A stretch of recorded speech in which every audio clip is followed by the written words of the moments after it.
오늘도 이 새벽에 예배로 하루를 시작하신 여러분들을 예수님의 이름으로 축복하고 환영합니다. 오늘 설교의 제목을 끝까지 달리되 넘어지지 않기. 끝까지 달리되 넘어지지 않기. 신앙생활을 하면서 수없이 넘어지는 일들이 있기에 오늘 성경은 넘어지지 말아라, 그리고 끝까지 달려라 하는 이야기를 하고 있는 것을 볼 수가 있습니다. 여기 보면 24절에 운동장에서 다름질하는 자들이 다 달릴지라도 오직 상을 받는 사람은 한 사람인 줄을 너희가 알지 못하느냐. 너희도 상을 받도록 이와 같이 다름질하라. 이기기를 다투는 자마다 모든 일에 절제하나니 그들은 썩을 승리자의 관을 얻고자 하되 우리는 썩지 아니할 것을 얻고자 하노라. 그러므로 나는 다름질하기를 향방 없는 것 같이 아니하고 싸우기를 허공을 치는 것 같이 아니하며 내가 내 몸을 쳐 복종케 함은 내가 남에게 전판 후에 자신이 도리어 버림을 당할까 두려워함이로라. 여기 보게 되어지면 26절에 다름질한다, 달리기를 말하는 것이고, 싸울 때 허공을 치는 것 같이 아니한다. 권투 선수가 상대방을 향해서 공격을 해야지 늘 허공을 친다고 한다면 그 승리를 할 수가 없다고 하는 것입니다. 여러분, 이 두 가지의 운동 경기를 이야기를 하면서 이길 수 있는 것에 대해서 분명코 이야기를 하죠. 근데 방향성에 대해서 분명히 이야기하죠. 그건 뭘까요? 이기는 거죠. 이기는 것이 우리의 방향성인데, 여기서 그 이기기 위해서 한 가지 제시한 중요한 것이 있습니다. 그것이 무엇인가 하면 25절에 이기기를 다투는 자마다 모든 일에 절제하나니 그랬어요. 오히려 우리가 신앙생활에 있어서 승리의 어떠한 생활의 중요한 부분이 뭔가 하면 절제라고 하는 것입니다. 이 절제는 언어적으로 보면 훈련이라는 의미도 있습니다. 운동선수가 먹는 것 절제하잖아요. 다 어떻게 먹어요? 그렇잖아요. 물론 레슬링 선수나 이런 사람들이야 뭐 먹고 싶은 대로 먹겠지요. 그러나 많은 선수들이 실질적으로 먹는 것 절제하잖아요. 달리기 선수도 마찬가지고, 피겨 선수도 마찬가지 절제하잖아요. 잠을 자는 것도 마찬가지잖아요. 마음대로 자는 거 아니잖아요. 왜 그래? 목표가 있기 때문에. 세상 사람들은 그럴 필요가 없어요. 썩을 면류관을 얻고자 하는 사람도 그럴 필요가 없어요. 당시에 이 면류관은 무엇을 통해서 만들었냐면 올개수 나무와 올개수 잎으로 만들었는데, 그것은 시간이 되면 어떻게 되어졌어요? 다 말라 비틀어져 버렸다고. 어느 한순간에는 승리해서 관을 썼는데 시간이 지나니까 다 말라 없어지더라는, 이 세상에서 주는 면류관이라고 하는 것입니다. 여러분, 세상 사람들은 썩을 면류관을 위해서 그렇게 노력하고 했으지만 우리는 썩지 아니할 면류관을 위해서 일하는데 우리가 실질적으로 방향을 잡고 달려가는 것에 우리가 생각해 볼 때 썩을 것을 향해 달려가느냐 아니면 썩지 아니할 것을 향해 달려가느냐라고 하는 것입니다.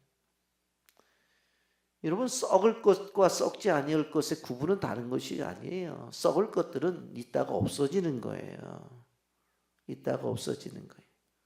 썩지 아니할 것은 그대로 유지가 되어지는 거예요. 우리가 필요하다고 하지만 돈 없어지는 것, 쓰면 없어지는 거죠. 명예도 마찬가지잖아요. 선거철이 지났습니다만은 그 명예 얻으려고 얼마나들 소리를 내고 그래요. 그렇잖아요. 끊임없이 자신들이 생각하는 성공을 향해서 끊임없이 달려가지만 그 시간이 지나면 없어지는, 환경에 따라서 또 없어지는, 다 없어지는 거예요. 그런데 이러한 상황 속에서 여기에 25절에 절제하나니라고 말을 했는데, 이 절제라고 하는 것들을 우리의 삶 속에서 어떻게 나타나야 돼요? 27절, 내가 내 몸을 쳐 복종케 함은 그랬어. 자신을 끊임없이 쳐서 복종시킨다.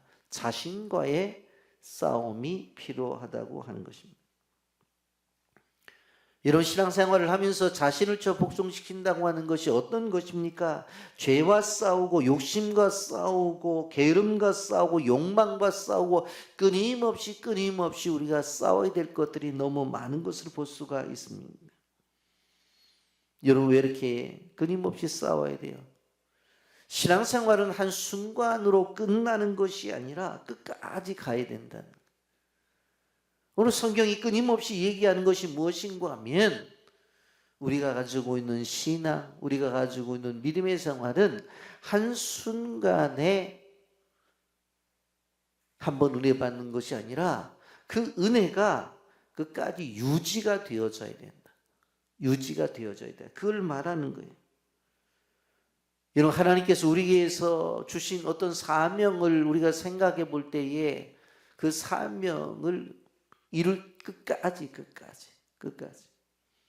예배도 한두 번 드리고 끝나는 거 아니잖아요. 끝까지 예배 드려야 되는 거잖아요. 기도도 한두 번 드리는 게 아니잖아요. 끝까지 우리가 드려야 되는 거잖아요. 하나님께서 우리에게 주신 비전이 있다고 한다면 끝까지. 건축도 끝까지 하는 거예요. 끝까지. 저는 요즘 어제도 설교 준비하면서, 그리고 새벽에도 일어나서 머릿속에 있는 것이 성교지에 있는 건축물을 무너진 걸 생각하면서 제가 생각한 거, 선교도 끝까지. 물론 특별한 대안은 없어요. 지금 뭐 어떻게 하냐고. 그게 뭐 조금 뭐 벽돌 몇 장 사다가 시멘트 몇 포 사줘가지고 해야 될 문제가 아니죠. 람말라 교회도 앞에만 무너진 줄 알았더니 가만히 봤더니 건물이 오른쪽에 주저앉아 버렸어요. 그 어떻게 해요? 다 헐어내야 되지. 그래도 어떻게 해야 돼요? 하나님 우리에게 주신 비전이 있다면 어떻게 해요? 끝까지. 신앙생활은 끝까지. 그러면서 출애굽하는 이스라엘 백성들의 예를 들어서 자세하게 설명을 하는데, 여기에 아주 10장에 넘어가서 놀라운 말씀을 하고 있습니다. 좀 표시를 해 놓는 것이 좋다고 생각합니다. 형제들아, 나는 너희가 알지 못하기를 원하지 아니하노니. 형제들아, 누구를 말해요? 고린도 교회 성도들을 말하는 거예요. 너희들이 좀 알았으면 좋겠어. 우리 조상들이 다 구름 아래 있고 바다 가운데 지나며, 구름 아래 있고 바다 가운데 지나며, 구름 기둥과 불 기둥의 인도를 받아서 그들이 움직이면서 어떻게 했어요? 홍해를 건넜잖아요. 모세에게 속하여 다 구름과 바다에서 세례를 받고, 여기에서 중요한 이야기를 하고 있는데, 여기에 홍해 바다를 걷는 것, 물 가운데 걷는 것, 이거 자체가 뭐라고요? 구름 아래 가는 것. 이게 세례래요. 세례. 3절에 다 같이 신령한 음식을 먹으며, 신령한 음식이 무엇이었습니까? 하나님이 주신 만나를 먹었잖아요. 4절에 다 같은 신령한 음료를 마셨으니 이는 그들을 따르는 신령한 반석으로 또 마셨음에 그 반석은 곧 그리스도라. 놀라운 이야기를 하고 있잖아요. 구약의 성도들이 바로 홍해를 건너고 구름 기둥의 인도를 받은 것, 그리고 하나님이 주신 만나를 먹은 것, 그리고 하나님이 주신 생수를 마신 것, 그것이 뭐라고 말했어요? 그리스도의 사건이라고 말하는 거예요. 그러면 이게 도대체 왜 그리스도의 사건인가? 여기 성경에서 자세하게 말씀을 하고 있는 거예요. 홍해를 걷는 것. 우리가 물세례를 주잖아요. 홍해를 걷는 것. 구름도 물이잖아요, 사실은. 그게 세례래요, 세례. 여기 또 뭐라고 말했어요? 다 같은 신령한 음식을 먹으며 만나를 이야기해요. 이것이 성찬식에서 우리가 행하고 있는 떡을 떼는. 떡을 떼는. 그리고 여기에 뭘 말합니까? 다 같이 신령한 음료를 마셨다. 성찬에 있어서 잔을 이야기하는. 그러니까 이미 구약의 성도들도 오실 예수 그리스도께서 주시는 구원의 은혜를 다 경험했어요, 못했어요? 했다는 이야기예요. 이미 구원의 은혜를 경험했어요. 결국 신약적 표현을 한다면 뭐예요? 교회 나와서 신앙생활 시작하면서 세례받고 그리고 성찬에 참석해서 떡도 떼고 잔도 마시면서 믿음의 생활을 잘 했다는 거예요. 그런데 지금은 어떠냐? 지금은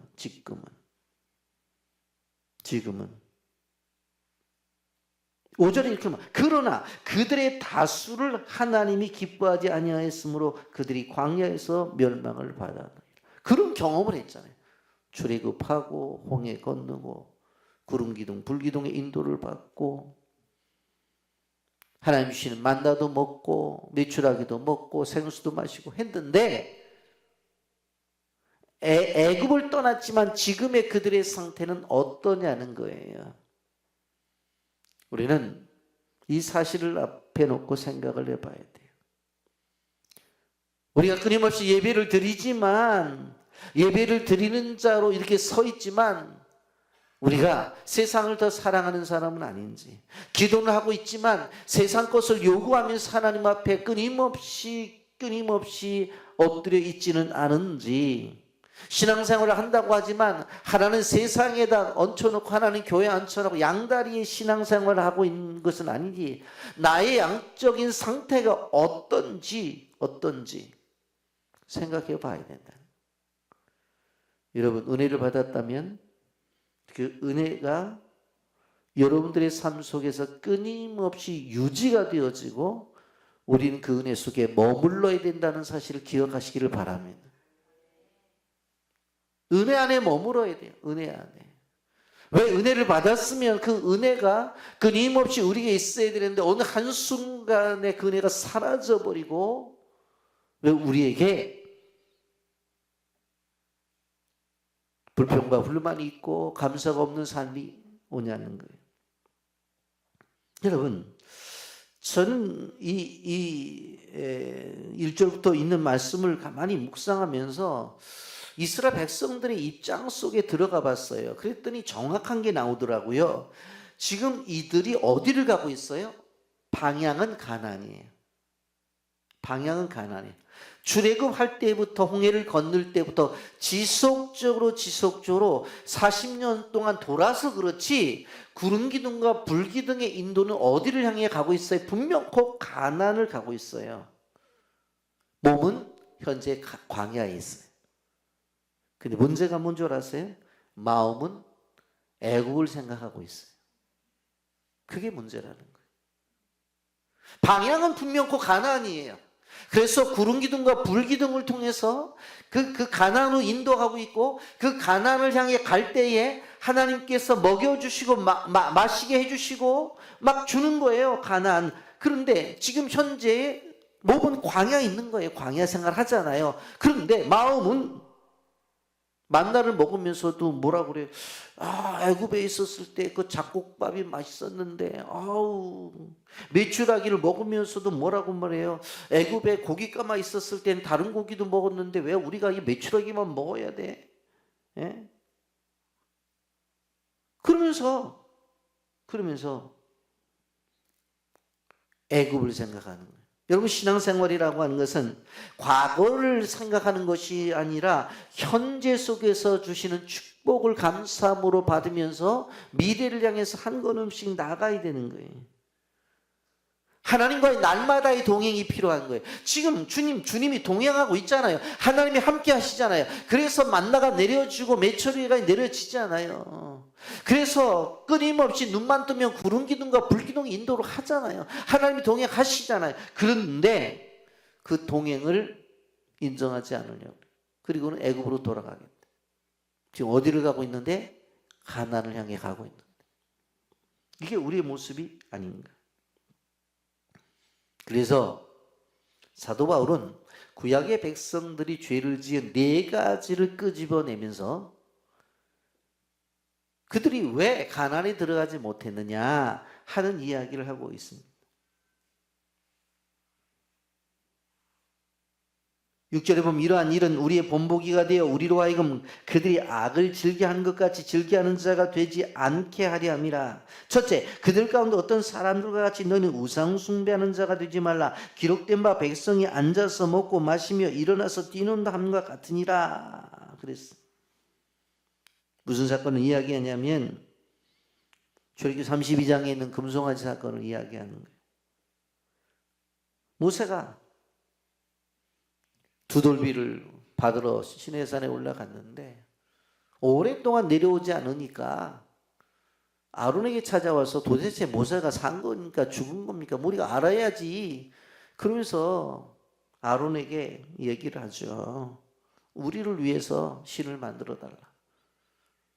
그래서 금붙이 가져오라고, 귀고리 빼라고. 그래갖고 성경에 보면 조각칼로 금송아지를 만들었어요. 조각칼로 만들었다. 그냥 자기네들이 툭 던지니까 금송아지 하나 태어났다고 말하는데 그게 아니라 조각칼로 만들었다고. 그리고 아론이 제단을 쌓아요. 왜? 금송아지 앞에 제사를 드리려고. 근데 모세가 이제 두돌비를 갖고 내려오는데 시끄러운 소리가 나. 봤더니 금송아지 앞에 놓고 제사한다고 난리가 있잖아요. 그래서 그거 집어 던져버리잖아요. 저 같으면 놔두고 소리 지르지 던지지 않을 것 같은데 그래 그 두돌비가 깨져버린다고. 그런 내려와서 금송아지 가져오라고 그래갖고 다 갈아서 다 마시게 하잖아요. 그러면서 그때에 여호와 편에 서 있는 자 내게로 와라 그랬더니 레위인들이 싹 움직이는 거예요. 그래서 레위인들이 실질적으로 제가 지난번에 창세기 강의할 때 말씀드렸잖아요. 야곱의 축복 속에서 너를 다 흩어질 거라고 했는데 흩어짐은 결국 그들의 인생의 삶 속에서 유익은 아닌데 끊임없이 그들이 하나님 앞에 충성해서 흩어지기는 하되 바로 레위 족속으로서 흩어져서 제사장의 사역을 감당한다 그랬잖아요. 그래가지고 모세가 저 금송아지를 섬겼던 자들 죽이라고. 레위인들이 칼을 빼가지고 다 죽여요. 그때가 죽은 사람이 3,000명이에요. 금송아지 사건으로 행진하다가 죽는 사람들이 나타나죠. 그 다음에 8절, 9절, 10절은 다 민수기 속에 있는 말씀들이 끄집어서 와서 얘기를 하는데 여기 8절에 그들 중에 어떤 사람들이 음행을 하다가 하루에 23,000명이 죽었으니 우리는 그들과 같이 음행하지 말자. 여러분 민수기 15장 9절에 보면 그 연병으로 죽은 자가 24,000명이 있다고 그랬어요. 이스라엘 백성들이 모압 여인들과 음행을 하다가 결국 그 일로 인해서 연병이 오게 되어지는데 그 일로 인해서 이렇게 많은 사람들이 죽었다는. 세 번째 사건이 9절에 그들 가운데 어떤 사람들이 주를 시험하다가 뱀에게 멸망하였나니 우리는 그들과 같이 시험하지 말자 그랬어요. 이스라엘 백성들이 뭐라고 얘기를 해요? 아, 우리를 광야에서 이끈 것은 광야에서 죽게 하려고 한 거냐? 먹을 것이 없대. 아침에 만나갖고 먹었으면서 먹을 거 없대요. 상수에서 마실 물, 목욕물까지도 제공받았으면서 마실 물도 없대요. 그 불평불만을 갖다. 불평불만을 갖다. 이것이 시험이라고 했어요. 그래서 어떻게 되어져요? 불뱀이 나타나더니 다 무는 거예요. 죽어나가는 거예요. 그 모세가 깜짝 놀라서 하나님 이러면 안 되십니다. 불뱀을 만들어 상대에 높이 올려놓고 그것을 보는 사람들은 산다는 거예요. 근데 지금 현실은 어떻습니까? 뱀에 물려서 독이 퍼지고 있는데 급한 건 뭐예요? 급한 건 자기 발 치료해야 되지. 급한 건 아픈데 발 붙잡아야 되지. 급한 거는 약이라도 구해다가 발에다 발라야 되지. 급한 건 어떻게 해요? 예? 불뱀에 물렸으니까 주사라도 맞아서 독성을 없애야 돼. 급한 건. 중요한 건 뭐예요? 불뱀 바라보는 거예요. 십자가 바라보는 거라. 그래서 이 사건을 요한복음 3장에 와서 예수님께서 자기가 십자가에 매달릴 것이 구약에 나타난 민수기 사건으로 설명을 하잖아요. 그때 그 불뱀을 바라본 사람들이 산 것처럼 이제 내가 죽을 십자가를 바라보는 사람마다 살 것이라고 이야기했어요. 네 번째로 뭐예요? 그들 가운데 어떤 사람들이 원망하다가 멸망시키는 자에게 멸망하였나니 너희는 그들과 같이 원망하지 말라. 어느 날 고라하고 다단과 아비람이 그런 생각을 해요. 아니 뭐 저나 나나 똑같은데 왜 모세가 대접을 받아야 돼? 왜 아론이 왜 대접을 받아야 돼? 저나 나나 똑같은데. 불만을 가졌어요. 와서 항의를 하잖아요. 당신도 얼굴이나 나나 똑같이 생겼고 아침에도 밥 먹고 다 그러고 보니까 당신도 화장실 가고 나도 화장실 가는데 뭐 왜 당신들이 대접을 받아야 되냐고 원망을 하는데 어느 한순간에 땅이 딱 갈라지는 거예요. 그러니 그 속으로 다 죽는 일이 벌어져요. 민수기 16장 31절에 그가 이 모든 말을 마치자마자 그들이 섰던 땅바닥에 갈라지니라. 땅이 그 입을 열어 그들과 그들의 짐과 고라에게 속한 모든 사람과 그들의 재물을 삼키매. 네 가지를 이야기하죠.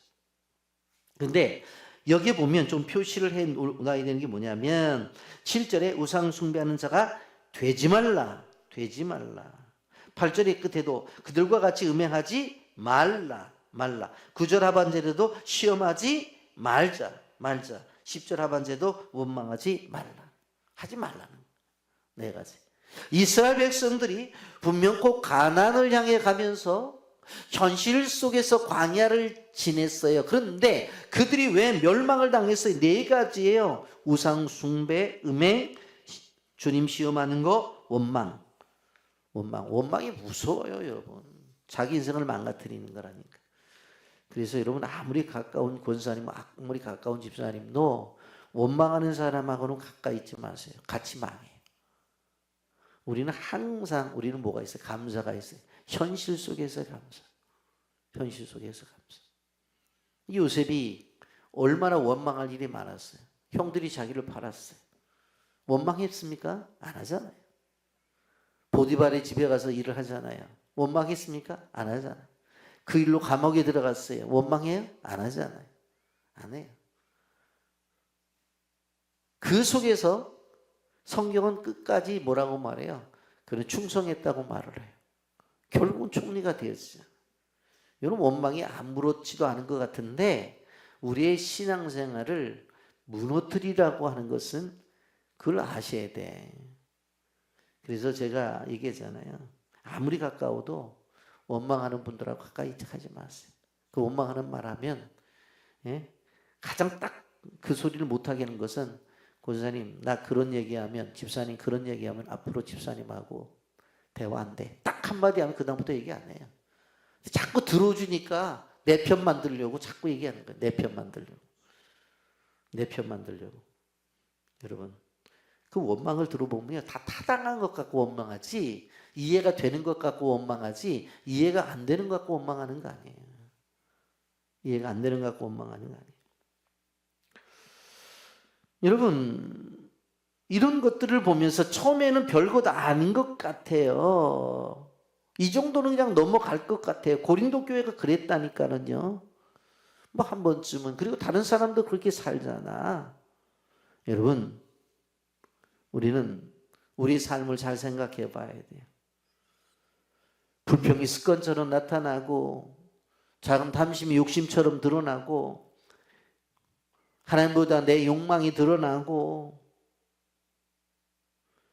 그래서 죄가 찾아오게 되어지는 나중에 이것이 익숙하게 되어지면 큰일 나요. 어떻게 진단하면 되는 줄 아세요? 어느 한순간에 교회 가는 게 그렇게 즐겁지를 않아. 그럼 문제가 있는 거예요. 어느 한순간에 내가 기도하는 기도 시간이 줄어들어. 어느 한순간에 말씀과 멀어지고 어느 한순간에 예배를 드려도 앉아서 딴 생각하고 형식적이 되어져 버려요. 여러분, 그럴 때가 문제인 거예요. 그때 싸워 이겨야 돼요. 여러분. 근데 이스라엘 백성들이 더 큰 문제가 뭐냐면 12절에 그런즉 선줄로 생각하는 자는 넘어질까 조심하라. 이 사람들이 섰다고 생각했어요.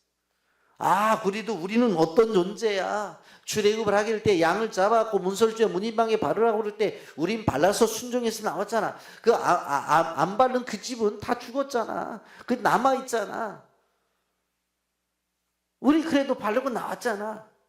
그리고 우리는 홍해를 걷는 사람들이야. 우리는 광야를 지나고 있잖아. 하나님의 인도하심을 따르잖아. 그냥 섰다고 생각했어요. 근데 조심하라. 그게 교만이라는 거예요. 신학적 교만. 내가 몇 년 동안 교회를 나오고 내 직분이 뭐고 여러분 이러한 교만이 우리를 넘어뜨리게 한다. 근데 한 가지 하나님께서 한 가지 방법을 가르쳐 주었어요. 13절에 사람이 감당할 시험 밖에는 너희가 당한 것이 없나니 오직 하나님 미쁘사 너희가 감당하지 못할 시험 당함을 허락지 아니하시고 시험 당할 즈음에 또한 피할 길을 내사 너희로 능히 감당하게 하시느니라. 시험이 올 때 하나님께서 피할 길을 주신다고 그랬어요. 내가 시험에 대해서 두 가지를 가끔 말씀을 드리죠. 시험이 올 때에 그것을 이겨낼 수 있는 능력을 주시든지 아니면 그것을 피할 길을 주시든지 두 가지를 하나님 주시죠. 그게 하나님의 백성들에게 주시는 거예요.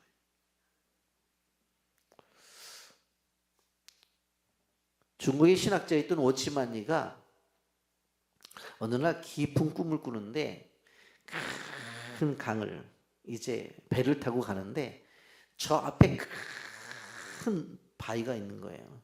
쏜사까지 가는데 분명코 나는 죽었다. 왜? 저 바위에 부딪히면 죽잖아요. 죽었다. 그러고서 저를 피해달라고 하나님 앞에 간절히 기도하는데 한순간에 무슨 일이 벌어지냐면 자기가 지금 배를 타고 가고 있는 쪽배를 타고 가고 있는 상황 속에서 부딪히면 죽는다고 생각했는데 순간적으로 물이 확 늘어나더니 그 돌을 넘어가더라는 거예요. 이것도 하나님의 방법이구나. 나는 자꾸 그 돌을 바라보면서 두려워서 피할 길만 달라고 했는데 하나님이 능력을 주셔서 그것을 넘어가게 하시는구나. 그러니까 우리는 어떤 고난이 찾아올 때 두 가지예요. 하나님이 능력을 주셔서 그 고난을 넘어가게 하시든지 아니면 피할 길을 주시든지.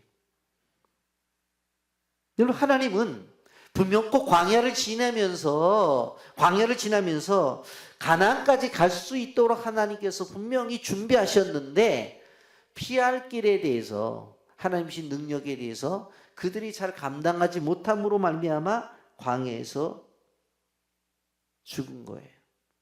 그런데 우리가 생각해 보면 우리의 교만은요 하나님과의 관계 속에서 보면 아주 작은 일에 교만한 것을 바라볼 수가 있습니다. 날마다의 겸손이 필요하다는 것을 우리는 기억해야 됩니다.